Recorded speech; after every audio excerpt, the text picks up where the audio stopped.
Hi guys, welcome. Today I'm going to show you a presentation on America and I. This was requested by one of my Facebook friends because a while ago I shared that I was going to put together a presentation for a girl that I nanny. She is 8 years old and it was her first time giving a speech in class. She was very nervous. She is highly sensitive, um, which finding out that she was highly sensitive, I found out that that I am highly sensitive, so there is a section about that in here. But she was very nervous for her speech, and I decided as her childcare provider that I would give a good example, and I would put together a presentation and do it for her and her sister and her mom. And sorry, I have a bit of a cold, and I'm speaking into my microphone here, so it might look a bit weird. I decided that I was going to put together this presentation and do it for the family and her, and so she could see, an example maybe of how it could go and how you could put your own style into it. And I encouraged her mom to do one as well, which she did. She made a PowerPoint presentation on her computer. Um, this family is Dutch, and so you'll see America and Ik. I did the presentation kind of halfway in Dutch, halfway in English. The girls do not speak English yet. We do English Mondays with them. But I'm American and I immigrated here to the Netherlands. And she was born, she and her sister were both born in the States while they still have that legislature that allows anybody to be born on American soil to be an American citizen. So the girls do have their dual passport. But they grew up their entire lives here in the Netherlands. So America is something like that they don't really remember, and that I make an effort to try and educate them about just because they are half American. And I feel that is a good thing to do as an American to show them about, the culture that is ours and also the political struggles that we've had. So this has three sections, this presentation. The first is America in general, or America in the Algemeen in Dutch. That is section one. We're going to go over the different climates and the different cultures and languages that we have. And then section two, and hopefully we'll keep this sort of brief, but that's just because I could talk forever and ever about American politics, and I kind of get on my soapbox and I tend to ramble as a person anyway, so I'm going to try and just kind of do bullet points of this section. But politics is going to be sprinkled throughout because I feel as an American, being involved in politics, being educated on politics, especially in this day and age, is our duty, and it's our torch that we have to pass on. So I didn't want to give a presentation about America to two young girls without mentioning this, but at the same time, I wrestled with how much to cover because you don't want to sort of disillusion young girls or young people to the harsh realities. But those are the realities, you kind of struggle with as a child care provider, and I think also as a parent, whether you allow that childlike wonder and that innocence to remain as long as possible so they can just enjoy carefree life, or whether or not to educate them about the realities. And I think there are pros and cons to both. And I also think it's worth saying that as a white person, you have the privilege, um, because, and even to some degree, if you have young girls, you sort of can wait, hold off on teaching them that sexism exists. But as a white person, you have the privilege of waiting to teach them that racism exists, whereas people with dark skin do not have that privilege because, for a safety reason, they have to teach their kids that some people hate you just because of what color your skin is. So that is a privilege that white people have, or any privileged class. depending on where you live in the world, that you don't have to educate your children about that. So I told you I could get on a soapbox about this. That's section 2. Section 3 is about me as a person, as a woman, as an immigrant, and as a highly sensitive person. This is a Dutch, the Dutch term for it is hoogsensitief. As you can see, some of these words are in Dutch, so I'll have to translate it for English in the video, which is fine. We will roll with it. This is a short little section about me, and we'll see what I have time to go over. Because the personal stuff, I can probably breeze through or skip. Something people who know me would want to maybe know, but not everybody has time for. So I'm just gonna touch on what does it mean to be highly sensitive. So that's the overview. I wonder if I should start. Is there anything else I needed to say before I got going? Hopefully the background noise is not coming through. My neighbors are slamming doors.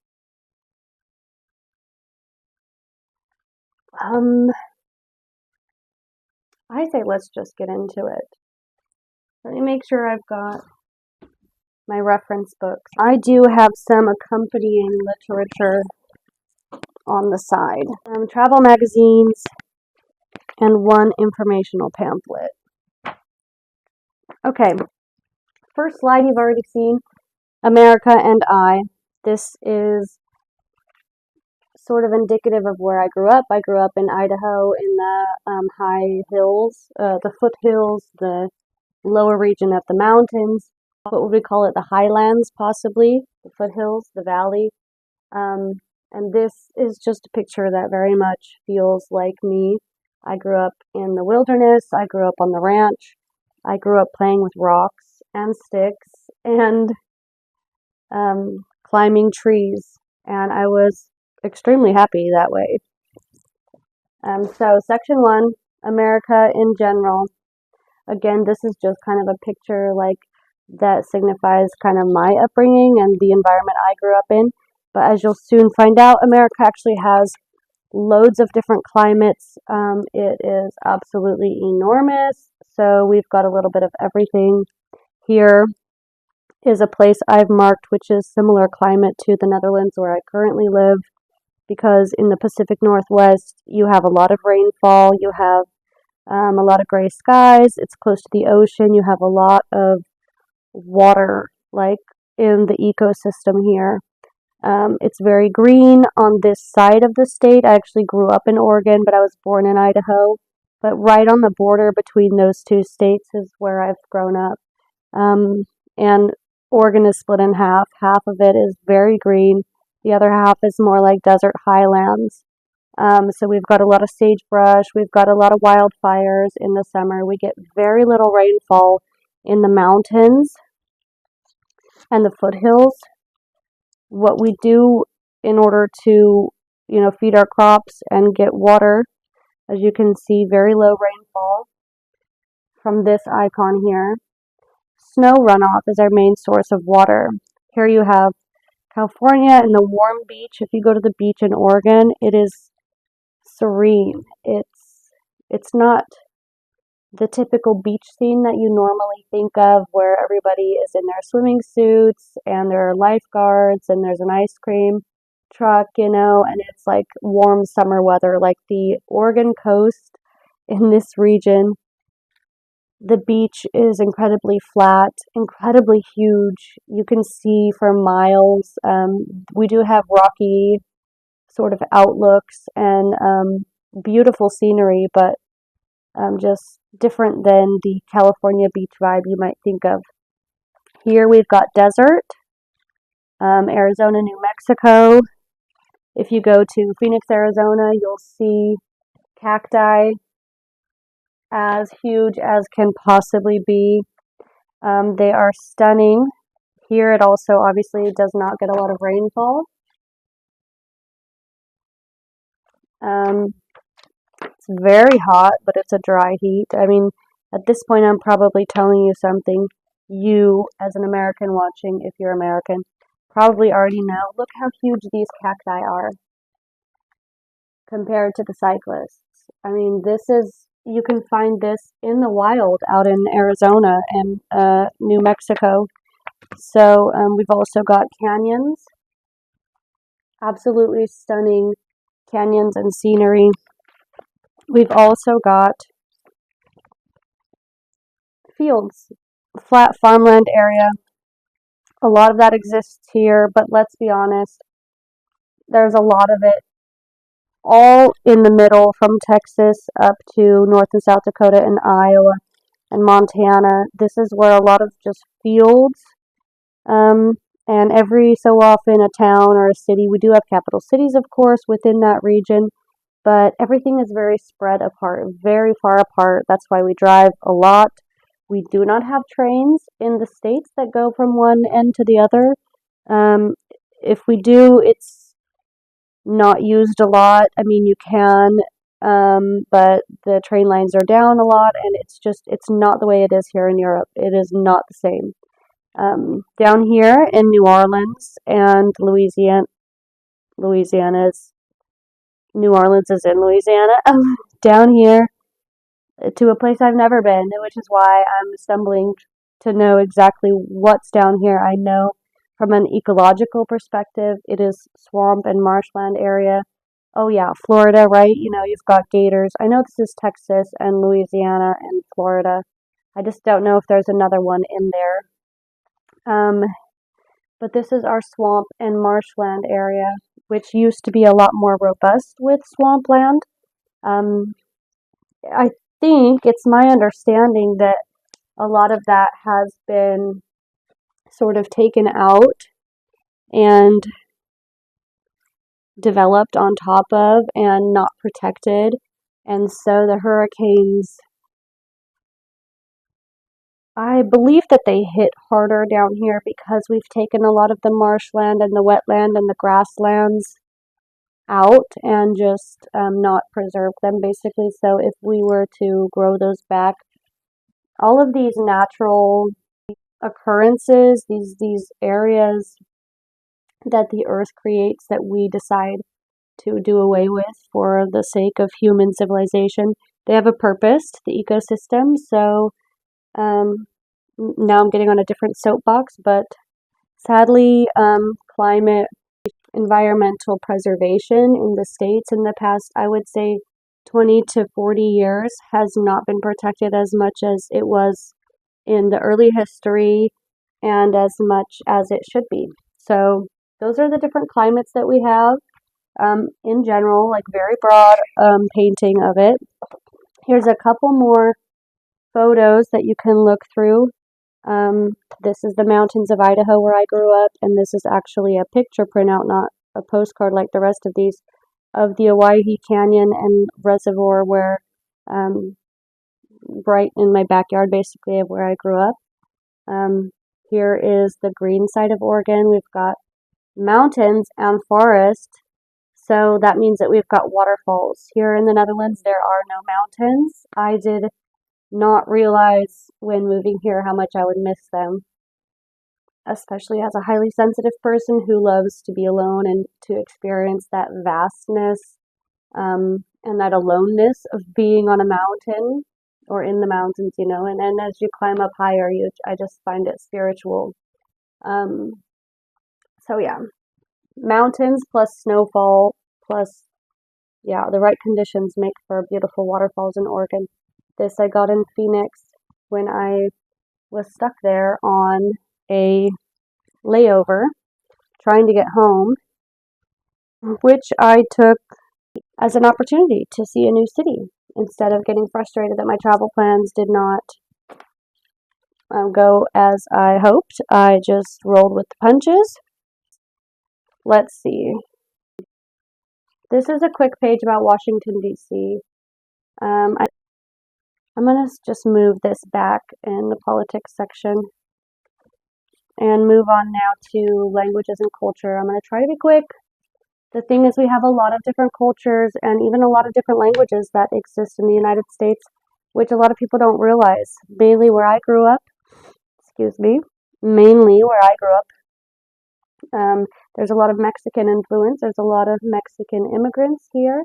Down here in Florida, we have a lot of Cuban and Dominican Republic, I believe, a lot of Puerto Ricans that are living in Florida just because there are islands down here that are Spanish speaking. But America also colonized slash bought um, Puerto Rico. So you can say a part of the United States is Spanish speaking because of that. They are, of course, a Spanish speaking nation, and they are a part of the United States. So a lot of people forget about that. So we speak English and Spanish in our country. There's also a section down here in Louisiana where they speak a Cajun Creole language, which is a mix of French and I think English. The Bayou, they have their own dialect basically. Um, I circled a couple places here for Native American.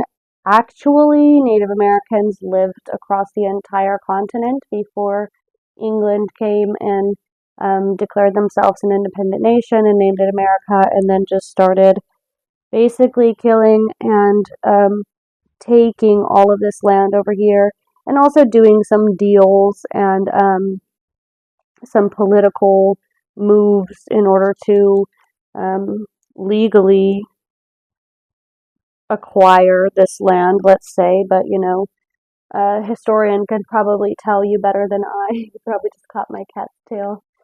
A historian can probably tell you better than I how much of those dealings and deals that were signed had force used or some dirty tactics. But there you have it. This is our current borders, although, like I said, the Native Americans were living all over this beautiful continent or landmass that's part of a bigger continent. But anyway, they lived everywhere on this entire country, on this entire piece of land before we arrived. And when we took over and forced the American nationality on this piece of land, we forced those Native American children to go to American public schools, and we forbade them from speaking their own language. So a lot of those Native American cultures have been lost. This is actually a book that I brought on the side to peruse, and this shows all of the different tribes that were in the different areas of the United States, what we today know as the United States, from the northeast woodland tribes to the southeast farmers to the Midwest farmers to the plains hunters here in the plains where buffaloes used to roam but are now extinct because a bit of what I mentioned earlier. In America, we don't really have a great respect for nature, and we don't take as much stewardship as we should. I personally would like to see people taking more responsibility to take care of nature and continue to help it thrive, while not completely going extreme, liberal, let's say, preserve the earth at all costs. What I've learned as a hobby ecologist is that the earth, nature actually does better when humans um, do interact with it, when we do share the harvest, when we do prune, take the apple from the apple tree actually has a healthier life if the gifts that it gives is enjoyed by humans and animals. Um, if the fruit is allowed to rot on the tree, the plant cannot grow as well. Um, it needs people to eat its fruit, spread its seeds, or animals to take the fruit and to spread its seeds in order to reproduce and in order to thrive. So I don't believe in conservation where nature is without human touch. I believe rather in conservation as a stewardship, mutual care and conservatorship and that kind of stuff. Like we should enjoy nature, but we should also care for it. Um, Basically, so anyway, these were all of the Native Americans who lived on our continent slash landmass before we tried to stomp out their culture. These people that have backgrounds with these tribes, of course, still exist, but because their language was lost and a lot of their customs were lost, there is a current reawakening, rediscovering where people are meeting with elders, like people my age,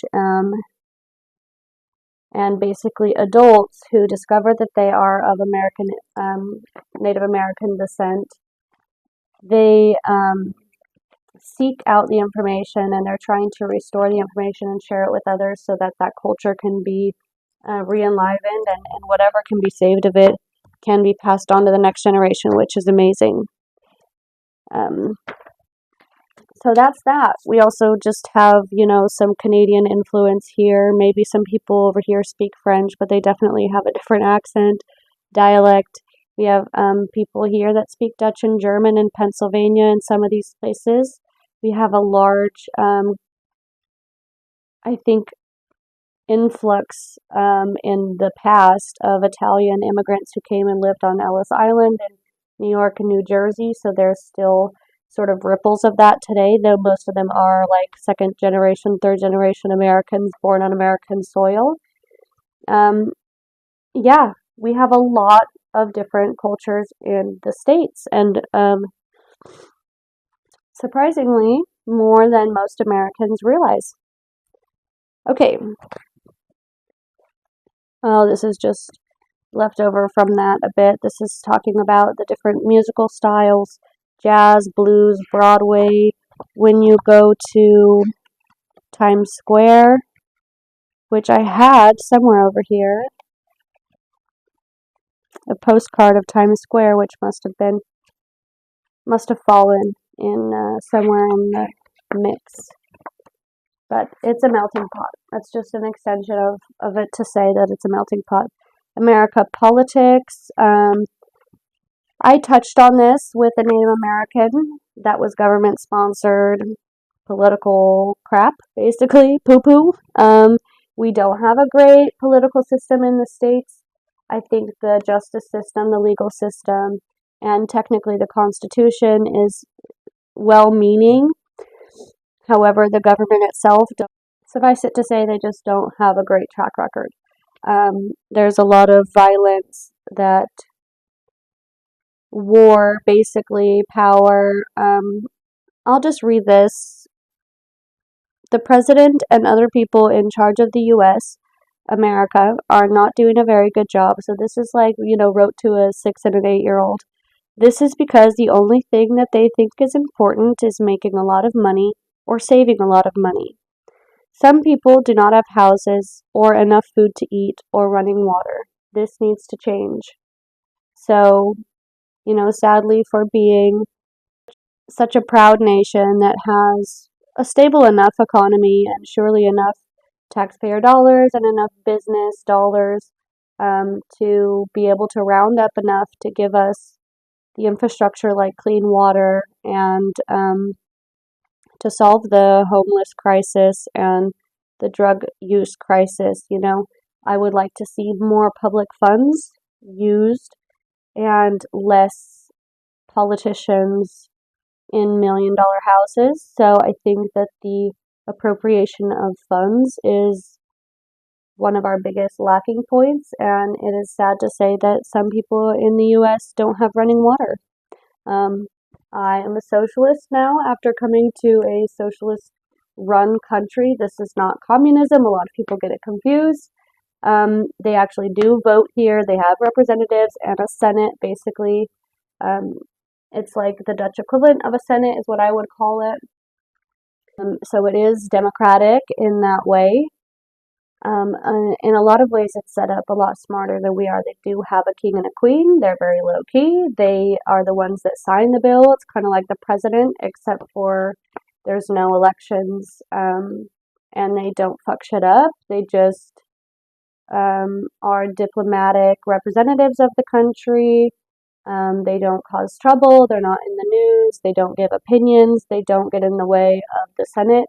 They simply sign the laws and make diplomatic visits, and I think they receive diplomats here and they wave on the national holidays. They're very chill, um, but I say that it's socialist run because there is a high tax rate here, and they use a lot of those funds in the public sphere to build parks, to build infrastructure. The train systems here are amazing. I don't know how much of that is government funded, but there are subsidies for higher education, universities and colleges to where it's affordable to go to school, meaning that a lot of people do. They are college educated, they then get well paying jobs, they get into a higher tax bracket to feed back into the tax system, and it is at least somewhat self sustaining. They are very, very smart about it here in the Netherlands. This is,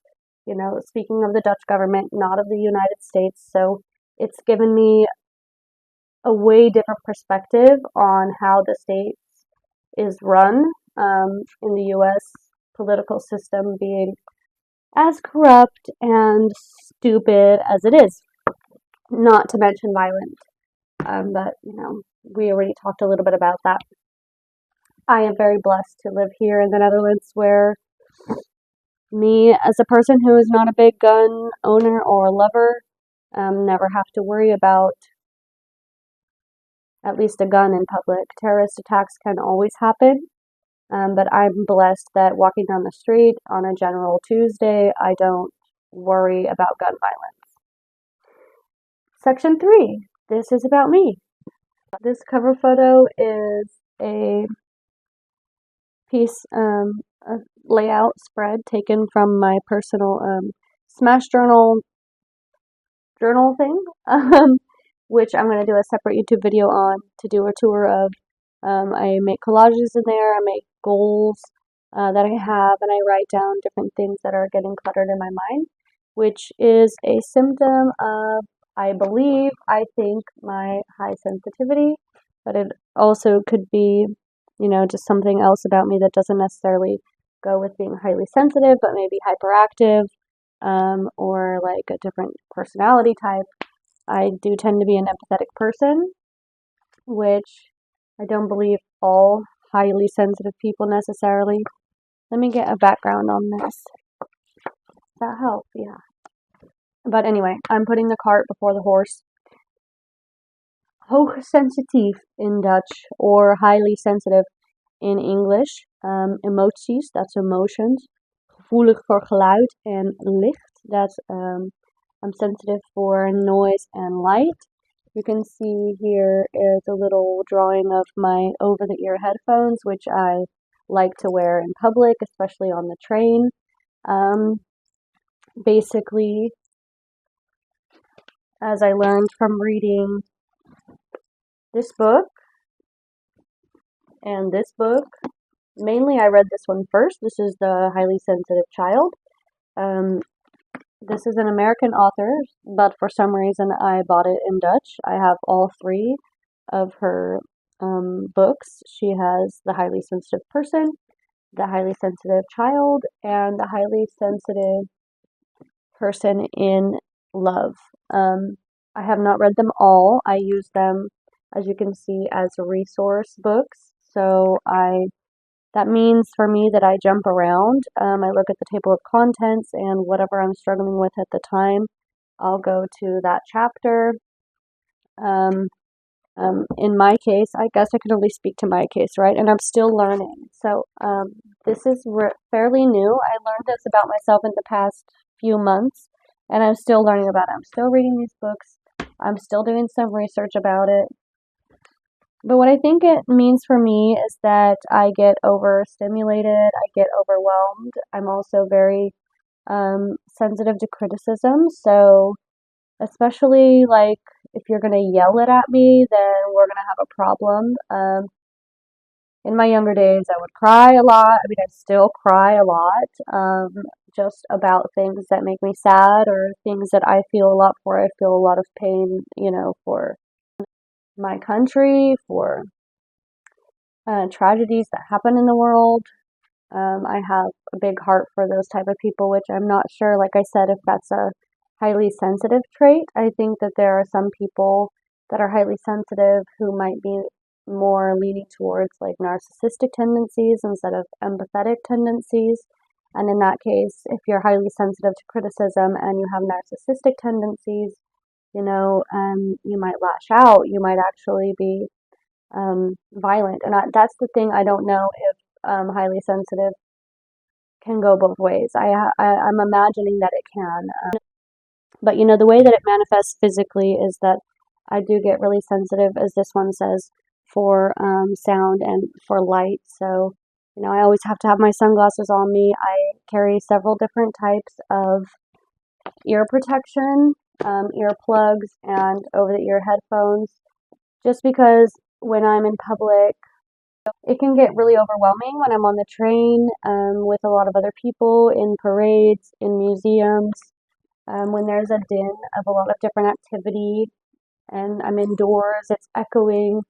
If I'm in line, if I'm shoulder to shoulder with people, at a festival, at a concert, um, it's almost like a feeling of like claustrophobia, but different. And I have discovered that if I take earplugs, which I always carry with me in my purse, and I just pop those babies in, like my anxiety level goes from here, immediately drops.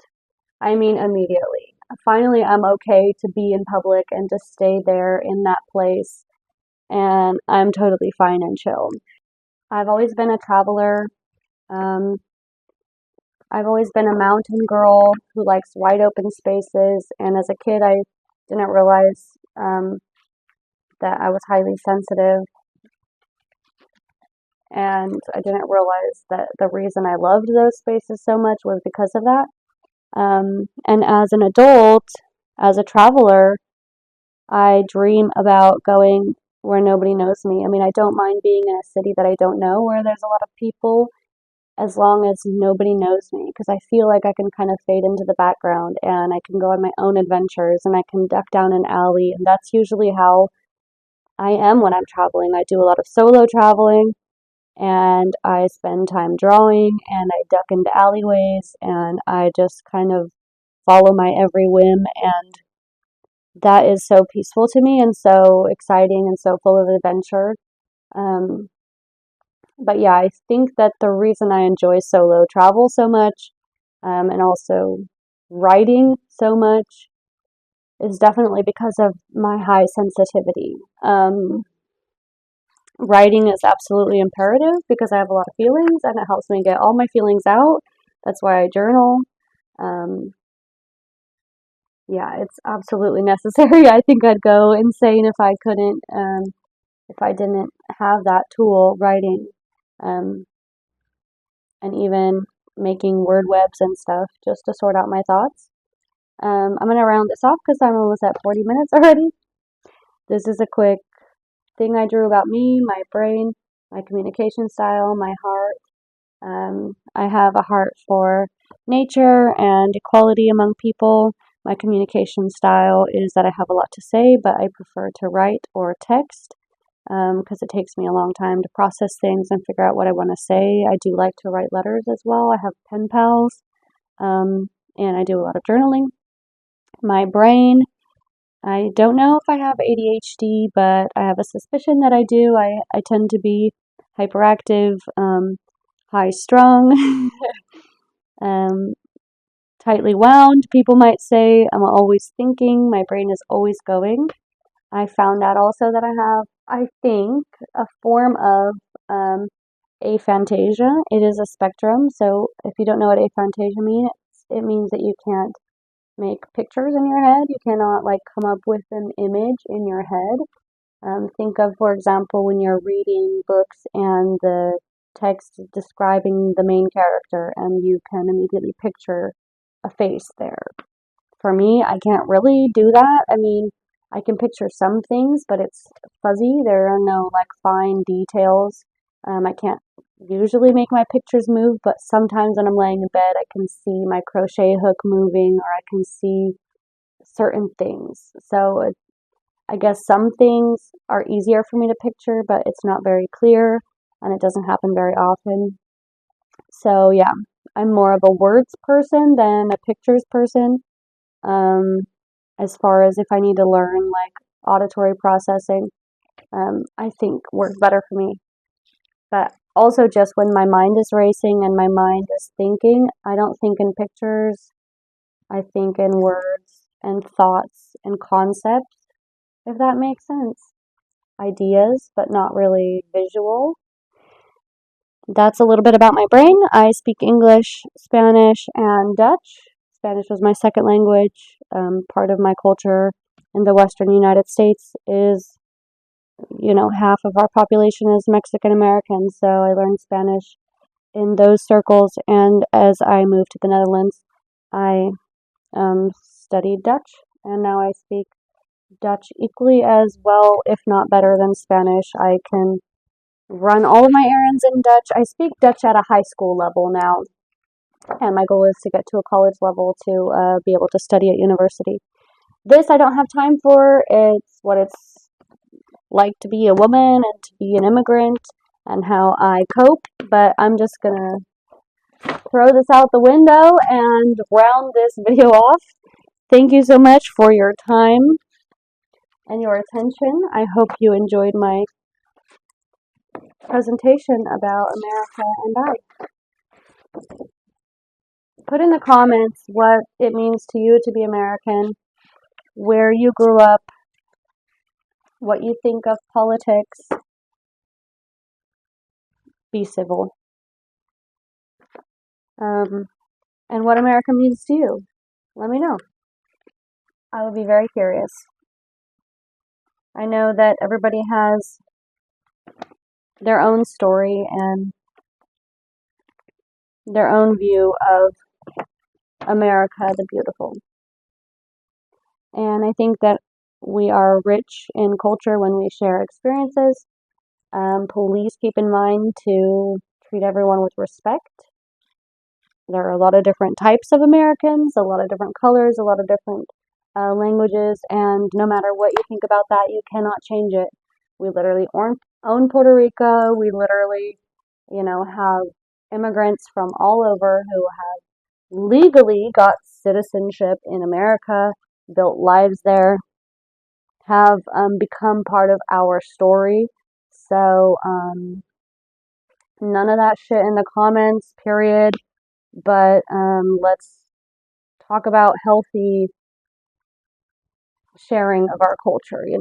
If you're white, you're welcome to share in the comments, about being a pioneer or about what life was like, where you grew up, especially the climate, or what kind of things you did as a child, outside. Tell us about the different things that you did as a child in your part of America.